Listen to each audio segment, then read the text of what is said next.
Nós vamos querer fazer várias coisas ao mesmo tempo. Uma delas é caracterizar a propriedade de ergodicidade de várias maneiras. Eu vou daqui a pouco fazer isso. A outra é analisarmos essa propriedade em exemplos. Eu vou começar por aí. No final da aula de ontem eu estava falando desse exemplo.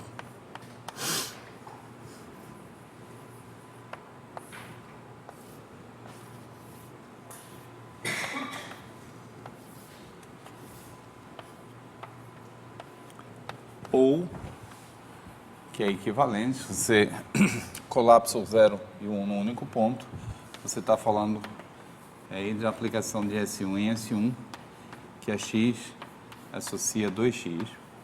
Lembrando sempre que o S1 é o quociente de R por Z. Esse 2x significa 2x módulo 1, que é exatamente o que a gente está fazendo aqui. Isso aqui é 2x e isso aqui é 2x subtraindo de 1. Né? Aqui você tem 2x, aqui tem 2x menos 1. Tá? E a medida de Lebesgue é invariante por essa transformação, porque cada intervalo, para a imagem dele, consiste de dois subintervalos, de dois intervalinhos, cada um deles com metade do comprimento, então a medida é preservada, e a afirmação, a proposição, é que esse sistema é ergódico.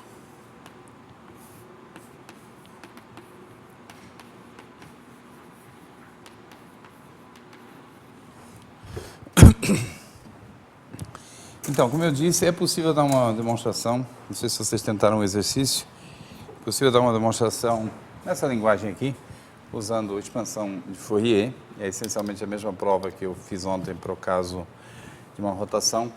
Eu vou usar aqui um outro argumento, que é baseado, um argumento completamente diferente, que é baseado na ideia de pontos de densidade. Então, nós vamos considerar um conjunto do intervalo 0, um subconjunto do intervalo 0, 1 mensurável, invariante.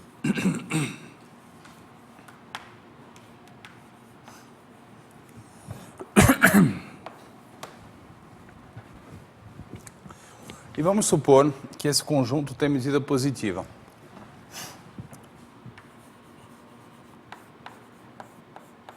Medida de Lebesgue positiva.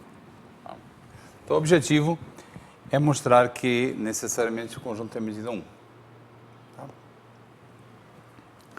Ergodicidade significa que todo conjunto invariante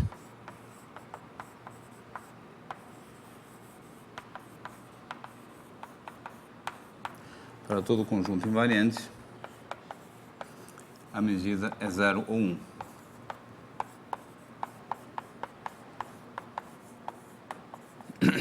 Você exclui o caso do 0 e aí quer provar que é 1. E para isso vamos usar a noção de ponto de densidade,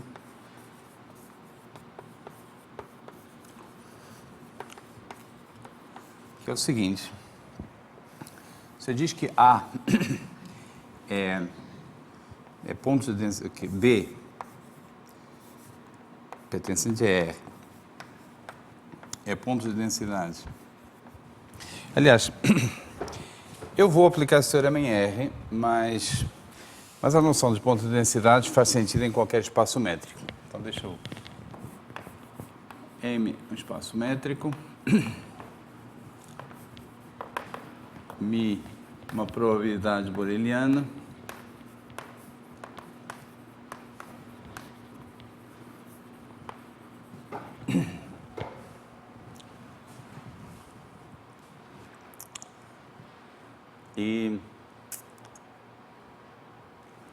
E B, subconjunto mensurável de M. Aí a gente diz que B pertencente a M é ponto de densidade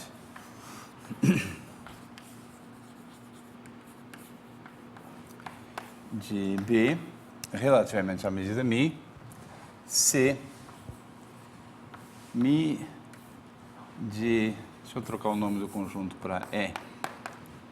Se μ de é intersectado com a bola de centro X e raio de centro B e raio R, dividido por μ da bola centro B e raio R, quer dizer, a fração da bola que o conjunto ocupa converge para 1 quando R converge para 0. Então, isso quer dizer que quando você toma uma bola e você olha pequena, e você olha quanto dessa bola está formado por pontos do conjunto, isso é 99%. Né? Então, o teorema de Lebesgue diz o seguinte: se você tem um conjunto contido em RD e μ é medida de Lebesgue,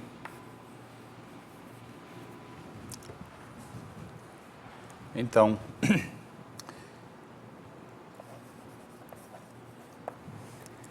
μ quase todo ponto B de B é ponto de densidade de B.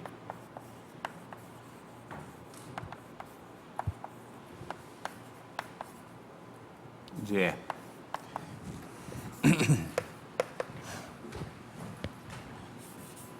O teorema é mais geral do que isso, mas Lebesgue formulou nesse contexto de espaços euclidianos, como é de Lebesgue, é mais geral, e diz então que quase todo ponto do conjunto é ponto de densidade do conjunto. Certo? Aplicando o mesmo teorema ao complementar, nós temos que quase todo ponto do complementar é ponto de densidade do complementar. E, portanto, não é ponto de densidade do conjunto. Tá certo? Então, isso mostra que, em geral, esse limite aqui, em outras palavras, esse limite aqui é 1 se o ponto B estiver no conjunto e é 0 se estiver fora. Tá? Em quase todo ponto. Tá? O teorema diz que o limite, quando R vai para 0, de μ de E intersectado BX, BR, sobre μ de BBR, é igual à função característica do conjunto E, calculada em B, em quase todo ponto. Certo? Então, a gente poderia ter falado de ponto de densidade se o limite fosse positivo, e ocupa pelo menos 30%. Mas é uma sutileza inútil, porque não existem esses pontos. Ou melhor, esses pontos formam um conjunto com medida nula. Tá? Os pontos são do limite, não é nem 0 nem 1, formam medida nula.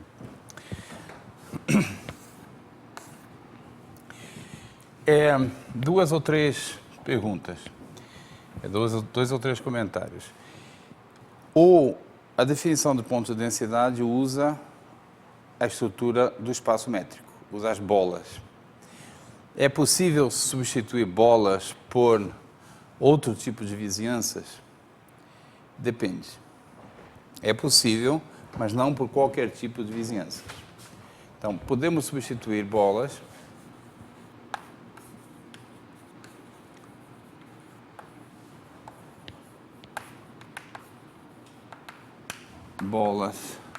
na definição por outras vizinhanças, mas vizinhanças que tenham as seguintes propriedades. Por outras famílias de vizinhanças, tá, do B, mas que tenham a seguinte, por exemplo, quadrado está bom. Por que quadrado está bom? Porque um quadrado contém uma bola e está contido em uma bola. E você pode escolher essas bolas, independentemente do quadrado, de tal forma que o quociente do raio da bola azul pela bola vermelha fique limitado. Então, por vizinhanças, eu vou escrever assim, para não escrever muita coisa, com excentricidade limitada.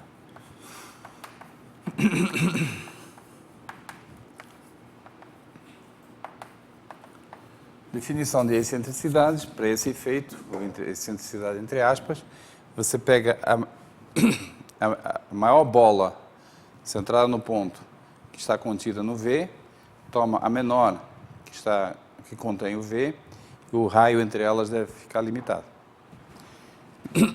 Então, pode usar elipses em vez de bolas? Pode, desde que as elipses tenham excentricidade limitada, agora no sentido oficial da palavra. Pode usar retângulos? Pode, desde que o raio, o lado maior e o lado menor fiquem com proporção limitada. Se você sair disso aí, você pode, você está alterando a definição de ponto de densidade. No caso da reta, uma observação útil é que, no caso da reta, R1, nós podemos tomar vizinhanças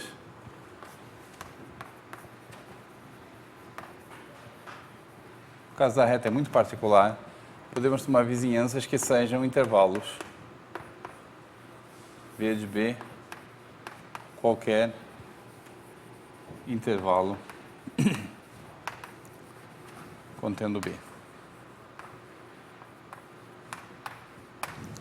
Ou seja, se em vez de pedir que isso aconteça para intervalos centrados no B, se você pedir que aconteça para quaisquer intervalos que contenham o B, talvez um pouco fora de centro, isso não muda a definição. Exercício. Isso é um pequeno exercício.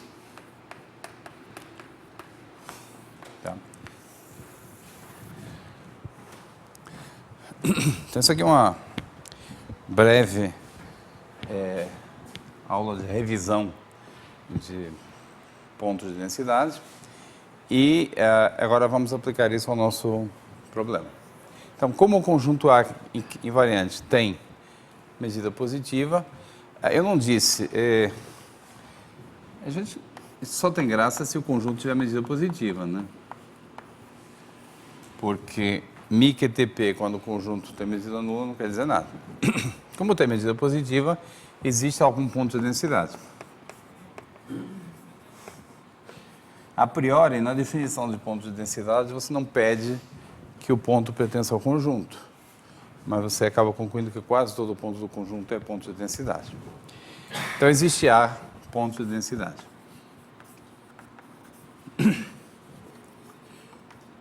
Deixa eu explicar para vocês qual é a ideia, porque a ideia é muito simples e é muito intuitiva. Suponham que eu soubesse que o A tem interior não vazio, o conjunto invariante. Tá? Suponha que eu soubesse isso. Ele tem interior não vazio, então ele contém um intervalinho. Eu pego esse intervalinho e saio iterando. Por causa disso aqui, a cada iteração, esse intervalinho fica 2 vezes maior. Então ele vai ficando cada vez maior. Tem um probleminha que, por vezes, o intervalinho vai ser cortado em 2 partes. Mas nem nesse caso você perde comprimento. O pior que pode acontecer é que quando você tem um intervalo aqui e ele é cortado em 2 partes, você escolhe uma delas. Uma delas é pelo menos tão grande quanto o intervalo anterior. Esse intervalinho vai crescendo, crescendo, uma hora cobre tudo. Então o A, lembra, o intervalinho estava dentro do A, o A é invariante, então todos esses iterados estão dentro do A. Mas esses iterados estão ficando cada vez maiores, com comprimento, chegam ao comprimento 1. Então é porque o A tem comprimento 1. Tá certo? Se nós soubéssemos que um conjunto mensurável necessariamente tem interior, a prova seria essa. Então, nós não sabemos isso é falso, mas é quase verdade. Todo conjunto mensurável com medida positiva contém 99% de um intervalo. Talvez pequenininho, não importa. Contém 99% do intervalo. Então a gente vai ter que fazer o mesmo argumento, mas usando essa espécie de interior mensurável, que é dada pelo teorema de Lebesgue. Tá? Não existe, esse teorema de Lebesgue não é intuitivo. Você poderia pensar que você consegue criar um conjunto mensurável que ocupa metade, você pega todos os pontos do intervalo e pinta alguns de supondo que você seja botafoguense, alguns de branco e outros de preto. Tá? De tal modo que em qualquer intervalo a metade deles é branco e a metade é preto. Isso não existe. Que, os pontos pretos formariam um conjunto com medida 1/2, que não teria pontos de densidade. Tá? Um conjunto mensurável que tem medida positiva tem que praticamente ter interior. É o que o teorema de Lebesgue está dizendo. Tá bom? Então essa é a ideia. Então vamos pegar esse ponto de densidade e vamos explorá-lo. É claro que vai dar um pouco mais de trabalho do que aquilo que eu falei, porque não é a mesma coisa ter interior ou ter pontos de densidade, mas vai na mesma direção. Então, o que é que acontece? Vamos marcar esse ponto aqui.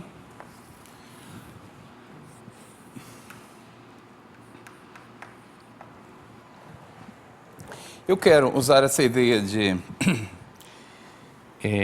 iterar e que vai crescendo, mas quero fazer isso de uma maneira bem organizada para não ter que me preocupar com o problema de cortes. Então, vou organizar o argumento da seguinte forma. Eu vou tomar o iterado enésimo de f.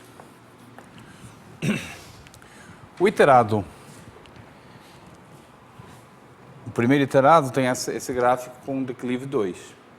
O segundo vai ter 4 braços, cada um com declive 4 e assim sucessivamente. O iterado enésimo tem 2 elevado a n braços.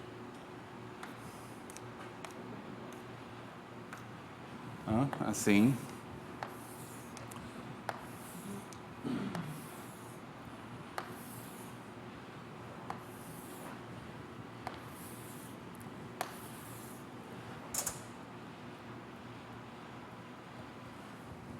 O caso é igual a 3. E o A vai estar num deles. Tá? Então, do que eu estou falando aqui? A família IN de intervalos da forma I menos 1 sobre 2 elevado a N, I sobre 2 elevado a N,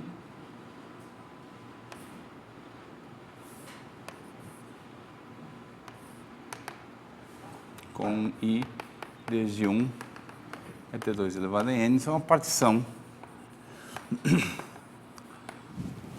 do domínio 0,1, tá certo? E o A pertence a um deles.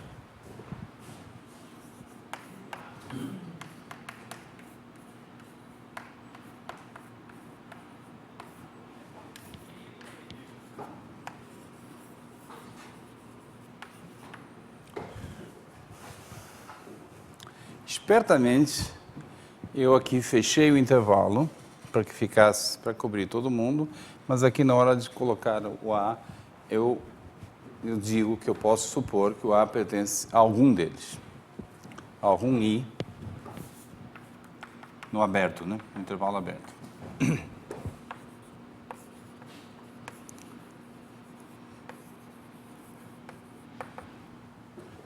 Por que eu posso supor isso? Porque os extremos desses intervalos formam um conjunto enumerável. Eu tenho a minha escolha QTP do A, formado por pontos de densidade. Eu posso excluir esses. Tá? A não é da forma I sobre 2 elevado a N. Tá certo? Então não tem que me preocupar com isso. Então, dessa forma, vamos dar um nome a isso aqui. Isso aqui eu vou chamar de Vn de A. É uma vizinhança do A de tamanho 1 sobre 2 elevado a N. Certo? Então, pela definição de ponto de densidade,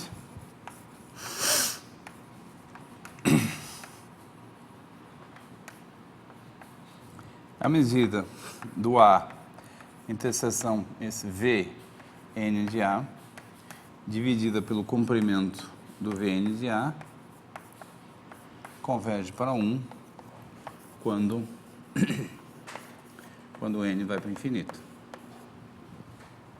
Quer dizer que n vai para o infinito o tamanho dessa vizinhança. Então, eu fiz essa observação aqui para não ter problemas com o fato de que eu não estou dizendo que o A está no meio desses intervalos. Aliás, estou dizendo que ele não está no meio. Porque se estivesse no meio, seria da forma I sobre 2 elevado a N mais 1. Ok, então temos isso aqui. Então, o que isso significa é que se eu fizer essa construção aqui para um N bem grande, a esmagadora maioria dos pontos aqui nesse intervalo vão ser pontos do A. Tá certo? Então, agora eu pego esse domíniozinho e eu itero N vezes para fazê-lo crescer. E como eu fiz a coisa bem organizada, quando eu itero por N vezes, eu vou obter aqui as imagens e essas imagens são tudo pontos do A, porque o A é invariante. Tá? Agora vem a outra ideia, a última ideia que falta para completar a demonstração. O A esse pedacinho do A que eu estou usando é um pedacinho minúsculo, mas que ocupa 99% do intervalinho minúsculo no qual ele vive. Quando eu itero, eu vou ter que o intervalinho minúsculo vira o intervalo todo e os pontos verdes vão estar dentro desse intervalo todo e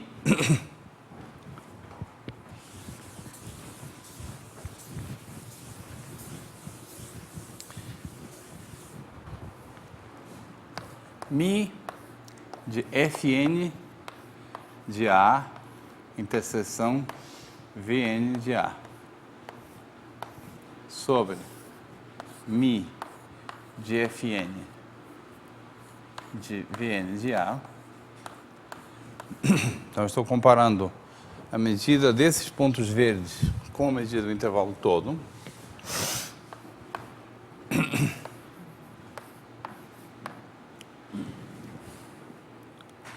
Fn de A está contido em A.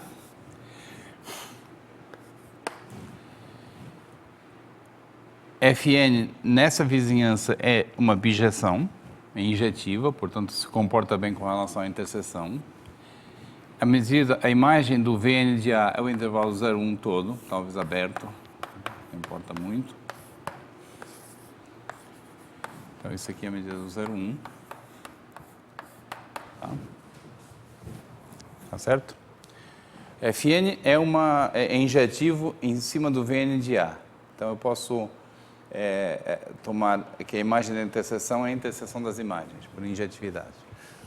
No caso do A, como ele é invariante, a imagem vai estar dentro do A. A imagem do intervalo Vn de A é o 0, 1 todo e embaixo o 0, 1 todo. Tá? Então isso aqui é V, é mi de A. Esse lado aqui. Isso é só uma observação. O ponto importante é que isso é igual a isso.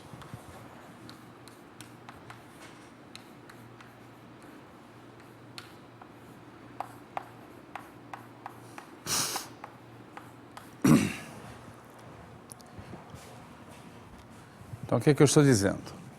É claro que a medida do intervalinho, quando eu itero, cresce muito. Vai ser multiplicada por 2 elevado a n, que é o de Glive. A medida do conjuntinho verde aqui, quando eu itero, também vai crescer muito. Também vai ser multiplicada por 2 elevado a n. Então, tanto o numerador quanto o denominador crescem muito, mas crescem do mesmo fator, que é 2 elevado a n.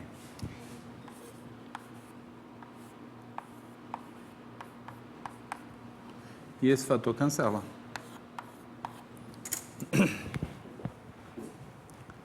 O que é 2 elevado a n aqui? É o jacobiano.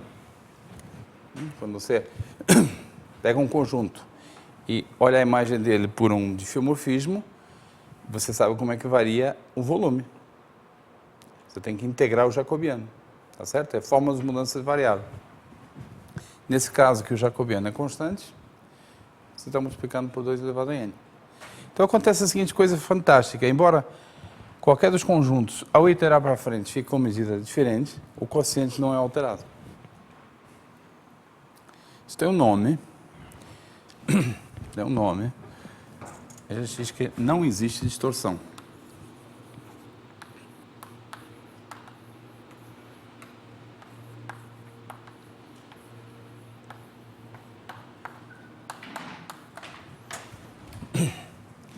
Distorção é, você pega dois conjuntos próximos, no caso, um deles até está contido no outro, pega dois conjuntos próximos e que permanecem próximos para sempre e compara como é que a medida dos dois varia. Você olha o quociente. E o quociente não é alterado, logo não há distorção. Tá certo? Então, o que a gente fez? Primeiro, usando que o A é um ponto de densidade, a gente encontrou uma região muito pequena, onde quase todo o ponto, não é quase todo, é todo menos 1%, 99% dos pontos estão no conjunto A. E em seguida, usa a dinâmica com uma lupa para transformar isso numa figura macroscópica e conclui que nessa escala macroscópica você tem a mesma proporção que você tinha em escala microscópica. Como isso aqui converge para 1, e esse aqui é ainda maior, mídia A é igual a 1.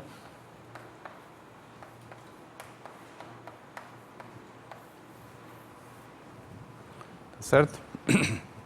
Então, se um dia um neto de vocês perguntar, vovô, por que transformação 2x é ergódica, vocês vão responder, netinho, é porque o ponto de densidade diz que em escala pequena, o conjunto ocupa quase tudo. Primeira razão. Segunda razão, você usa a dinâmica para transformar isso numa escala grande. E terceira observação, essa lupa não distorce. Então, o que você tinha em termos de proporção em ponto pequeno, você tem em ponto grande. É isso, netinho. Agora vai brincar. Tá?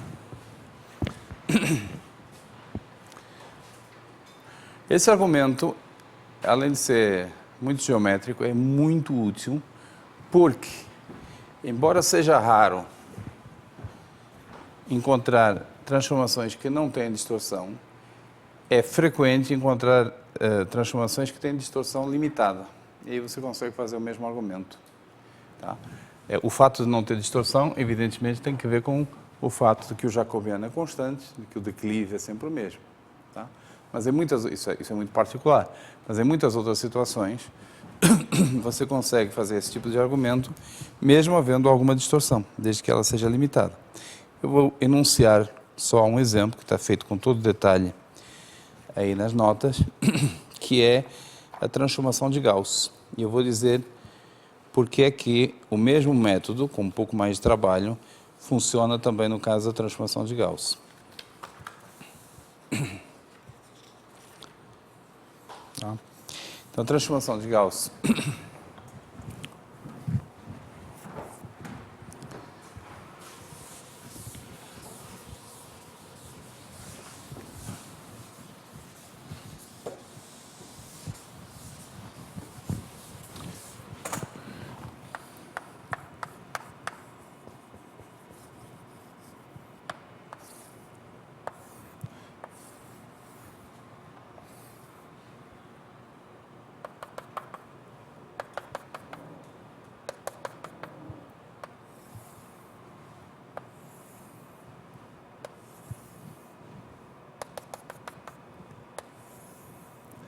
é a transformação x, g de x, igual a 1 sobre x menos a sua parte inteira, ou seja, a parte fracionária de 1 sobre x. E nós vimos que essa medida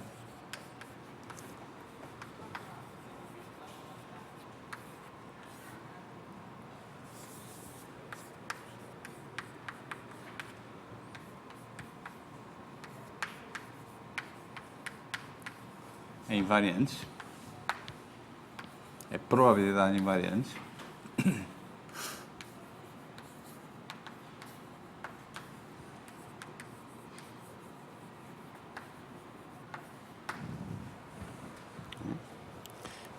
Esse fator aqui, 1 sobre log 2, é justamente para tornar uma probabilidade.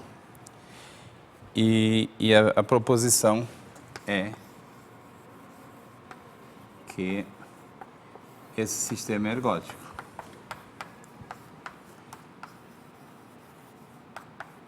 Eu não vou fazer as contas, porque elas estão feitas com detalhe aí, isso é um pouco repetitivo, mas vou fazer um pedaço da verificação.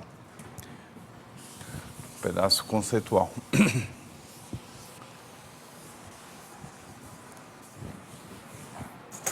Então, a ideia é que você pega conjunto invariante, mesma ideia, conjunto invariante.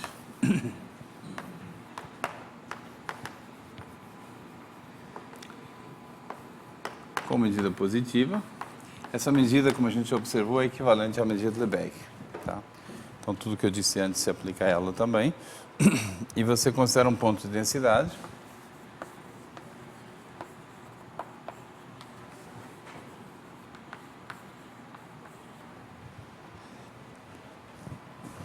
E a transformação de Gauss também vem com uma partição natural em intervalos, esses intervalos I1, I2, I3, etc.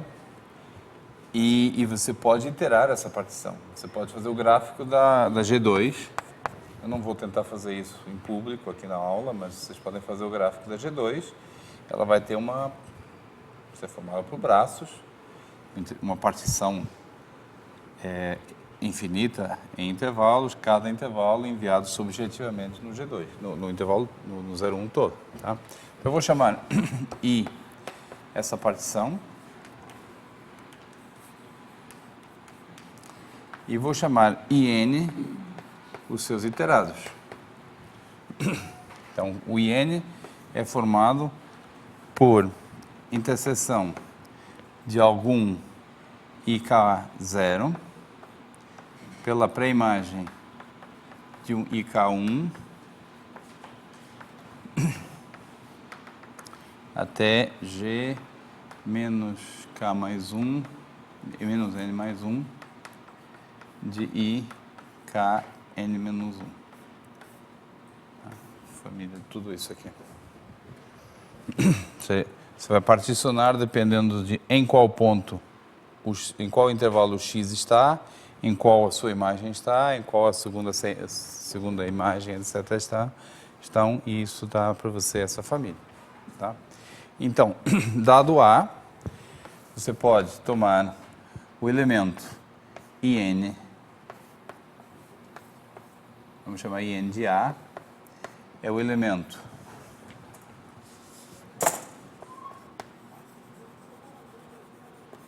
de IN que contém A. E se você quiser ser preciso, você vai querer que contenha no interior, no seu interior.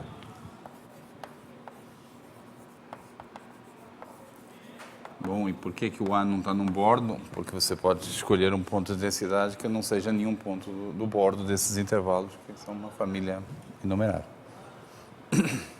É uma razão de antes. Tá, então, exatamente como antes,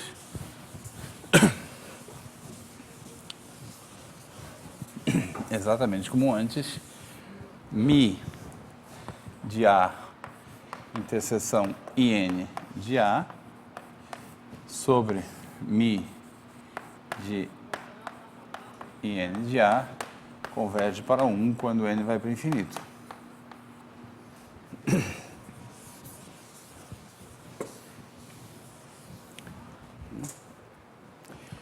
Eu vou aqui trocar 6 por meia dúzia, mas vai ser útil. Eu vou dizer o seguinte, e equivalentemente, a interseção com o A complementar converge para 0. Quando N vai para infinito. Tá certo?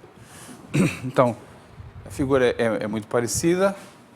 Você tem aqui um domínio, que é o IN de A, minúsculo, e nesse domínio, quase todos os pontos são verdes, quer dizer, quase todos os pontos pertencem ao A.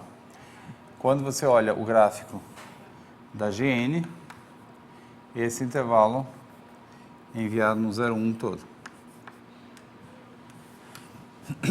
Certo? Então, aqui que a gente chega numa diferença. Esses gráficos são curvos. O declive não é sempre o mesmo. Então, não é verdade que não existe a distorção. Se eu pegar no intervalinho aqui, de comprimento 1 milímetro, e olhar a imagem dele, se eu pegar um intervalinho aqui com comprimento 1 milímetro e pegar a imagem dele, essa imagem vai ser maior do que aquela. Porque aqui a derivada é maior e lá é menor. Então, não é que não tenha distorção, tá? Mas tem distorção limitada.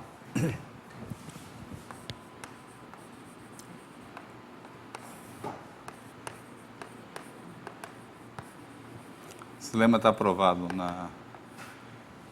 no texto. Existe uma constante K maior que zero, tal que para todo N, para todo elemento IN da família IN, e quaisquer conjuntos E1 e E2 contidos nesse N,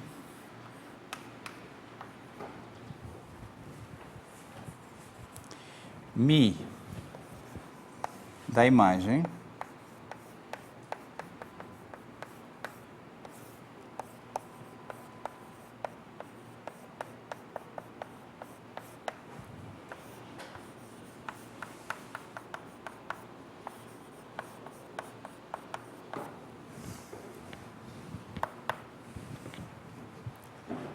o quociente das imagens, dos comprimentos das imagens. Bom, aquilo está errado, não é? Eu acabei de dizer que não é verdade. Eu pego esse E1 e esse E2, os dois com 1 milímetro, o quociente dos comprimentos deles, portanto, é 1, mas o quociente das imagens não é 1. Não é isso que eu quero dizer. O que eu quero dizer é que é menor ou igual que K vezes isso e maior ou igual que 1 sobre K vezes isso.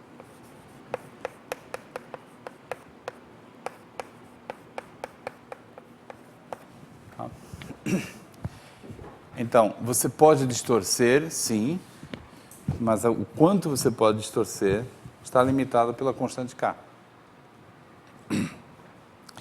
E o milagre aqui, o ponto fundamental, é que o K não depende do N. Sistema dinâmico só não é trivial por causa do N.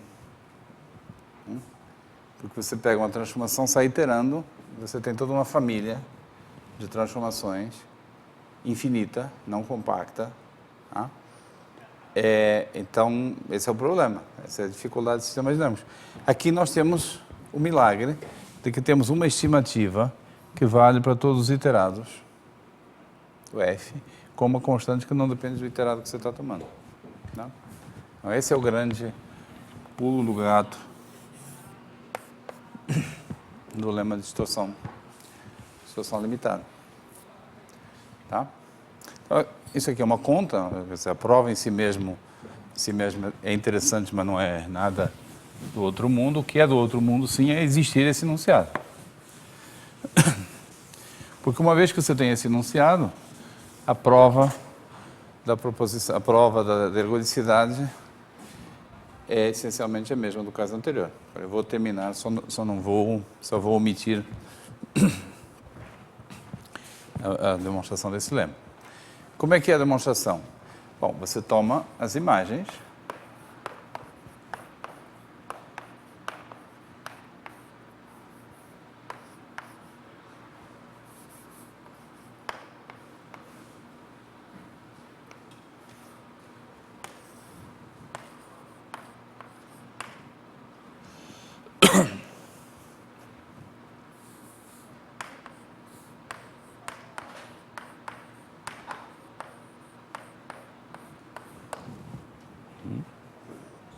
esse aqui é o E1 e esse aqui é o E2, e diz o teorema que quando eu faço isso, é maior ou igual que 1 sobre K vezes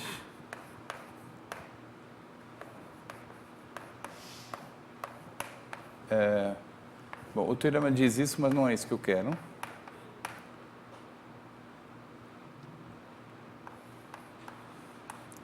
Eu quero a outra desigualdade.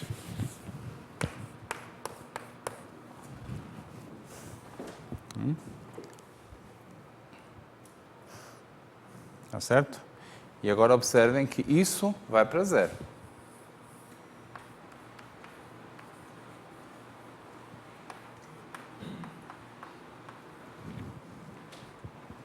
Tá certo?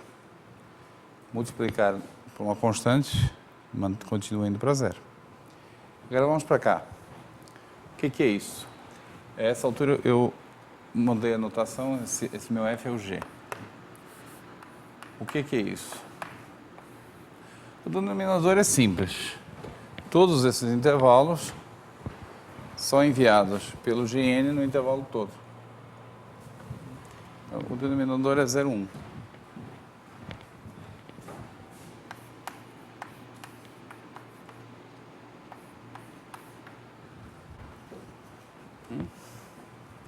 Quanto ao numerador, nesse intervalo, o Gn é injetivo. Portanto, ele se comporta bem com relação à interseção.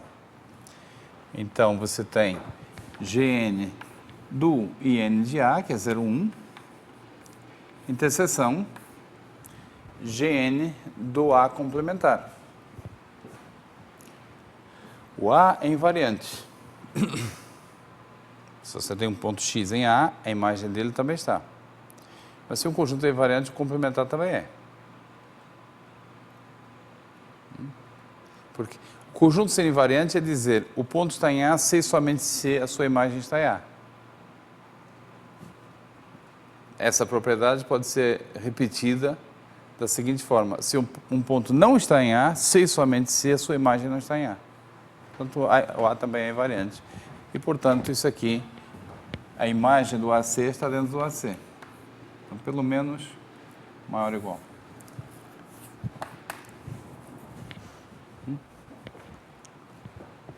Tá certo?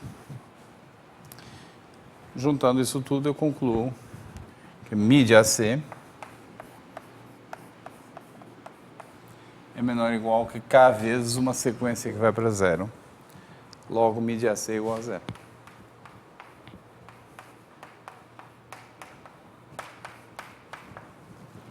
Certo? Geometricamente, a ideia é a mesma de antes. O AC ocupava 0,01% aqui. Quando eu itero, esse 0,01% não é necessariamente preservado, mas é, na pior das hipóteses, multiplicado pelo K. E K vezes 0,01% continua sendo um número pequeno. Então, aqui, o AC ocupa uma fração arbitrariamente pequena, portanto, o AC tem medida nula. Certo? A demonstração da ergodicidade é a mesma, módulo a menos você ser capaz de provar esse enunciado de distorção limitada. Bom? A gente vai ter a ocasião de encontrar outros enunciados desse tipo, em contextos mais amplos, enfim, em que a conta fica mais transparente, então eu prefiro não fazer isso nesse momento. Em todo caso, estou falando do lema 4.2.13. Está aí provado com todo o detalhe. Uma continha que ocupa uma página.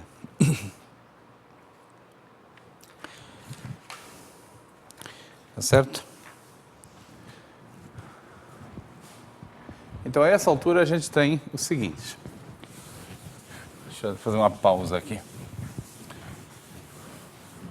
Pegar essa transformação f de 0,1 em 0,1. No lugar de pegar o 2x, que foi o exemplo que eu estive trabalhando, eu vou modificar um pouquinho. Eu vou pegar 10x.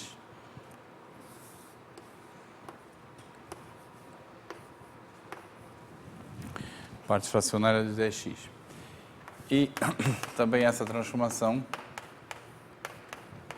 de Gauss.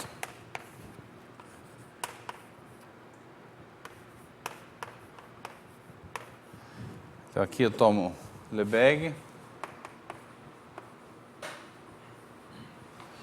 E aqui tomo a medida de Gauss. Aquela escrita lá ainda. E o que eu provei, eu fiz para 2x, mas o argumento para 10 é inteiramente análogo, é que isso é ergódico. E isso aqui é ergódico.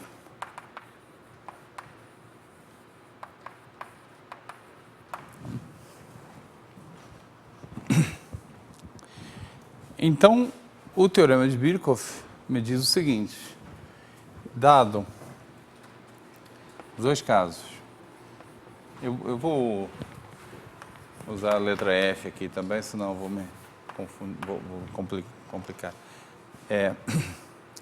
Dado um conjunto E contido em 0,1,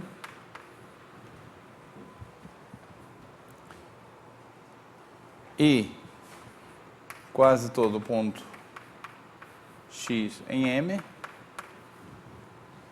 o tempo médio de permanência do x nesse conjunto, que é o limite 1 sobre n, número de vezes que o x, que a órbita, passa no conjunto,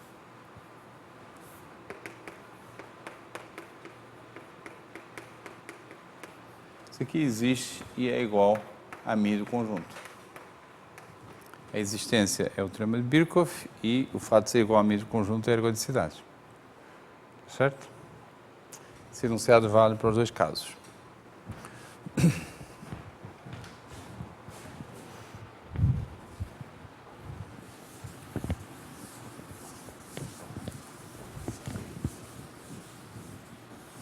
Vamos pegar, então,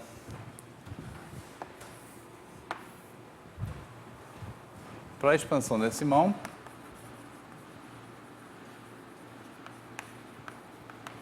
eu vou tomar E igual ao intervalo 7 décimos, 8 décimos. Tá? μ desse intervalo é 1 décimo.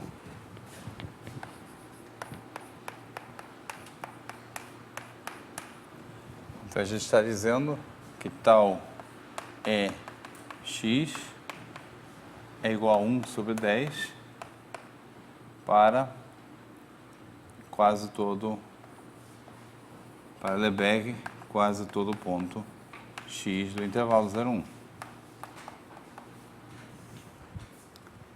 Tempo médio de permanência. Mas a gente já sabe o que significa o tempo médio de permanência, porque se eu escrever x como 0,A1, A2, AN, o FJ de x é 0,AJ, AJ mais 1, etc. E, portanto, o FJ de x está em E, se e somente se o AJ for igual a 7. Tá? Então, o tempo médio de permanência num certo domínio tem que ver com a frequência dos dígitos na expansão decimal. Tá bom? Então, vocês já sabem que quase todo número, o dígito 7 aparece 10% do tempo. Tá? Isso no lugar de tomar E igual a 7 décimos, 8 décimos, eu tomar E igual a 0,617, 0,618,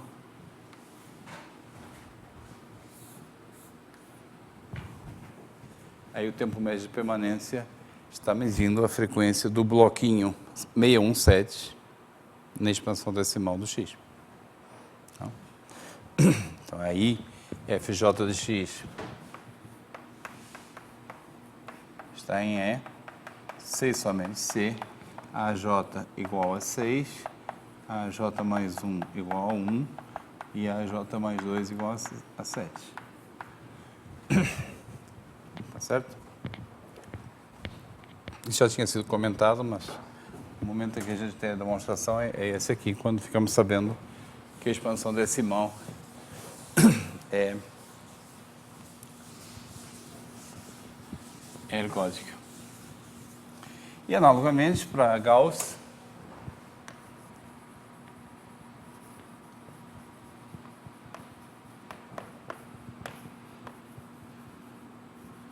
você toma o intervalo entre 1/8 e 1/7.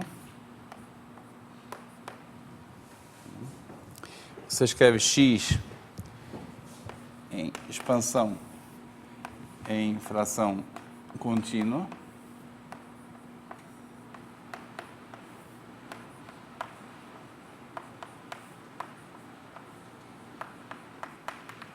Certo? Certo? Então, x está em E. C e somente C. Melhor começar aqui com A0.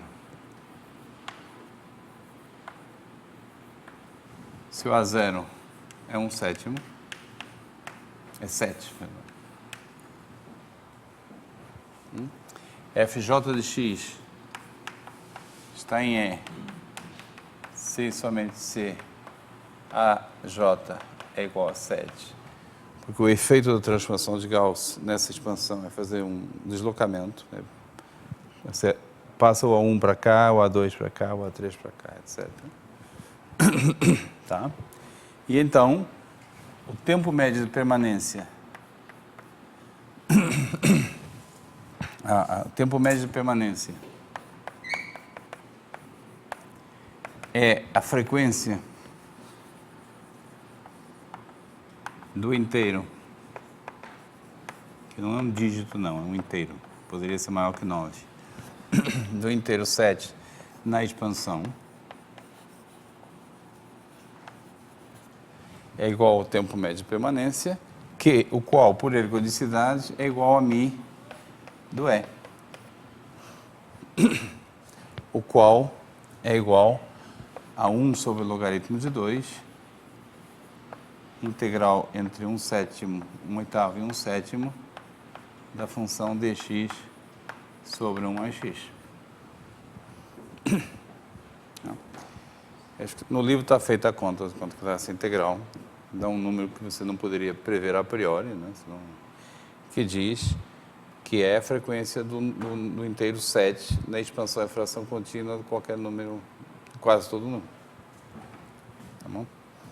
E esse é um enunciado realmente QTP, porque, por exemplo, a expansão e fração contínua para racionais é finita, ela para, né? Esse processo para. Tá certo? Então aqui vocês têm algumas aplicações divertidas e não triviais de sabermos que esses sistemas são ergódicos.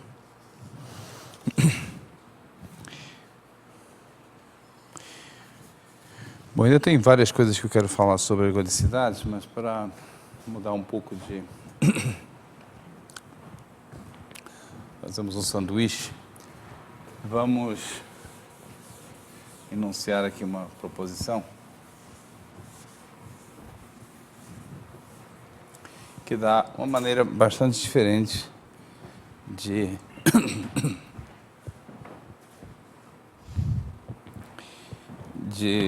interpretar a ergodicidade.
Então, bom, deixa eu avisar que a proposição está errada do jeito que está enunciada, não terminei de escrever. O que a proposição diz é que nós temos algumas outras formas de interpretar a ergodicidade. O que diz essa aqui? Diz que a ergodicidade é o mesmo que dizer o seguinte: a probabilidade de que o seu ponto esteja num conjunto B e vá parar no conjunto A em J iterados, à medida que o J aumenta, essa probabilidade vai sendo cada vez mais o produto das duas probabilidades. Aqui você tem uma conjugação, a composição de dois eventos, que é estar em B e J iterados depois cair em A, e aí diz que é igual à probabilidade de estar em B vezes a probabilidade do evento F menos J de A, que é igual à probabilidade do A. Tá? Ou seja, diz que, num certo sentido, o evento estou em B e o evento estarei em A em J iterados vão ficando desacoplados um do outro. A gente tem a tentação de dizer que eles vão ficando independentes, mas como pode ter algum probabilista assistindo esse filme aqui, a gente não vai dizer isso. Independente é muito mais do que isso, tá? Mas é na direção de independente. Tá? A correlação, essa é a linguagem correta, a correlação entre esses dois eventos vai para zero. Tá? Isso aqui é o mesmo enunciado, o mesmo tipo de enunciado.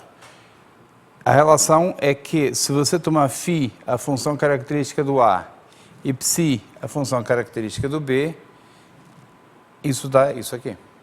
Tá? Então, é uma generalização que a gente já está habituado.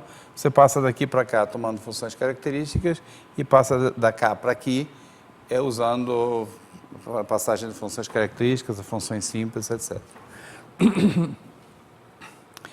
E esse último item é uma cópia do item C. É exatamente a mesma coisa. Eu estou fazendo aparecer aqui o operador de Koopman. O operador de Koopman de F aplicado J vezes a função φ, dá φ composto com FJ. O produto interno em L2 é dado pela integral. E desse lado eu tenho o produto interno de φ por 1, que é outra maneira de dizer, um pouco pomposa de falar da integral da φ e da integral da psi. Tá? Então isso aqui é trivialmente a mesma, é só uma questão de linguagem. O ponto do que eu estou dizendo é que ergodicidade ou não só depende do operador de Koopman.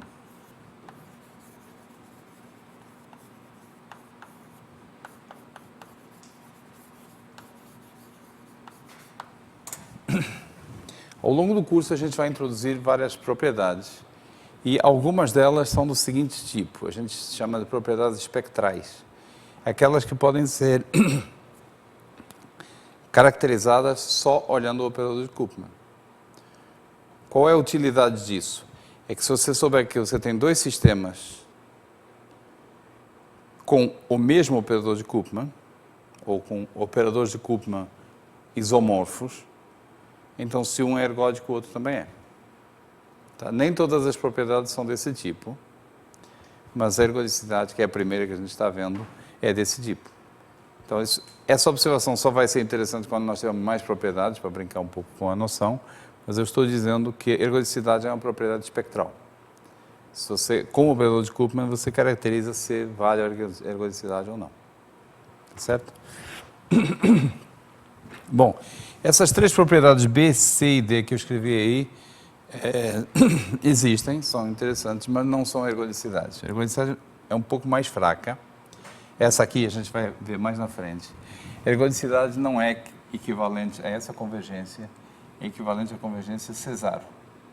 Ou seja, você soma com J de 0 a n menos 1 e divide por n e converge. E aí é a mesma coisa aqui.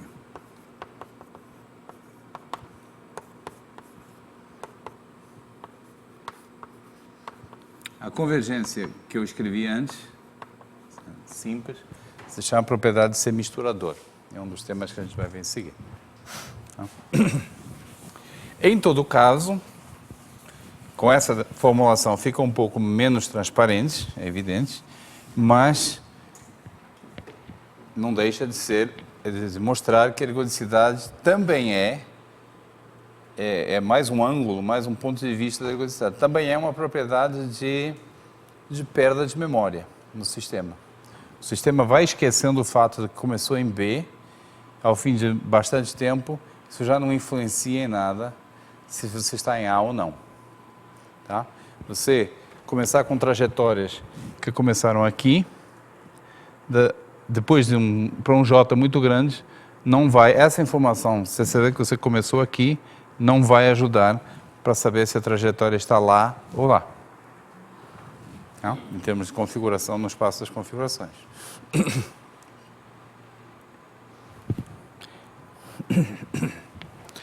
Isso também se relaciona com o que costumo chamar de comportamento caótico. Né?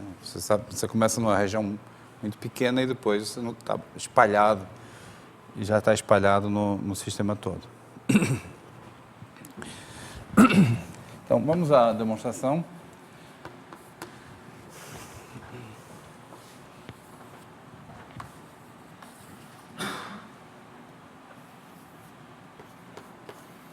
Bom, isso aqui não tem... Eu escrevi mais para constar, isso aqui é trivialmente a mesma coisa, só terminologia. Que C implica B também é imediato, basta tomar φ igual a característica de A e ψ igual a característica de B.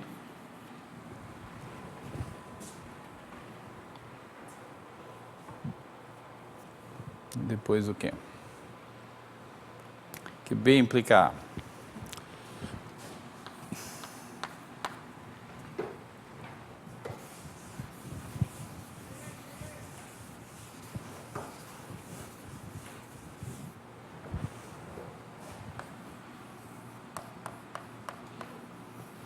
Bom, o que você faz é o seguinte, você toma um conjunto invariante qualquer, você quer provar a ergodicidade, quer provar que o conjunto invariante tem medida 0 ou 1. Esse vai ser o A ao qual você vai aplicar essa hipótese. Você toma B igual a A. Então a hipótese diz que 1 sobre N soma com J de 0 a N menos 1, μ de F menos J de A, interseção A, converge para μ de A, μ de A. Certo? Só que A por hipótese é invariante, portanto F menos J de A é igual a A menos medida nula, interseção A da A. Então isso aqui é menos medida nula é A. E, portanto, aqui você tem 1 sobre N soma com J de 0 a N menos 1 medida de A. Isso tudo é uma maneira pomposa de dizer medida de A. Enquanto que isso aqui é uma maneira pomposa de dizer μ de A ao quadrado. Tá? Então, μ de A tem que ser igual a μ de A ao quadrado. O que quer dizer que μ de A ou é 0 ou é 1. Certo?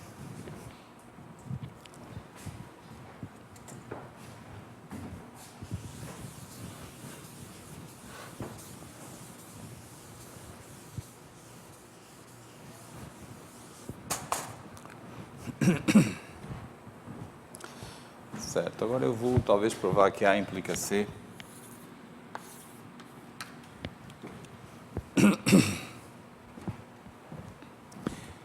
Essa é a única implicação que não é elementar.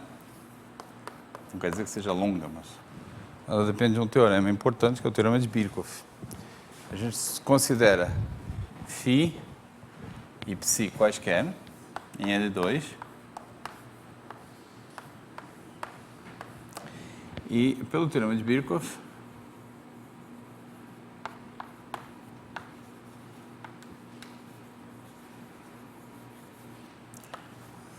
limite, a sequência 1 sobre N soma com J de 0 a N menos 1 φ composta FJ converge para a média temporal. Eu não tenho certeza se eu vou usar Birkhoff ou vou usar von Neumann.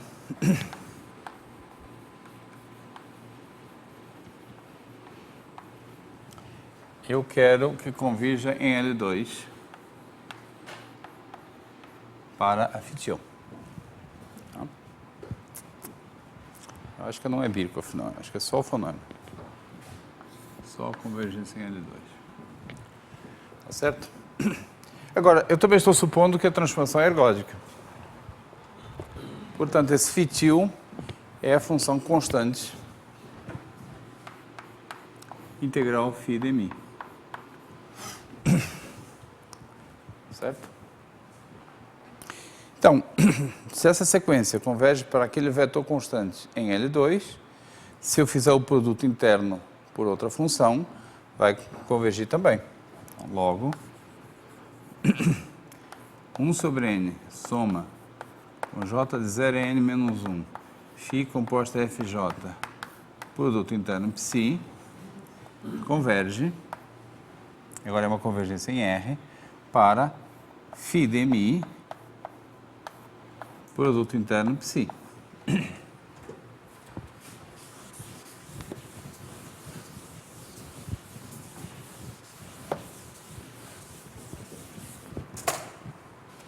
Tá certo?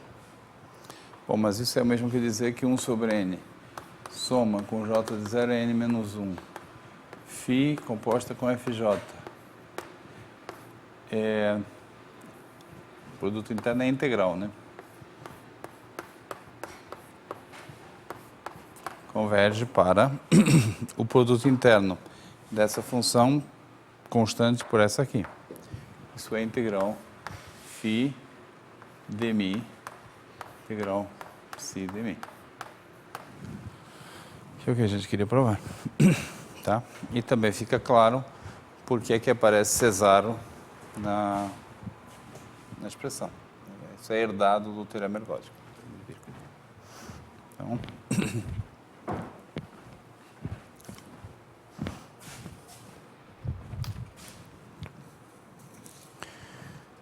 acho que é um bom ponto para terminarmos por hoje.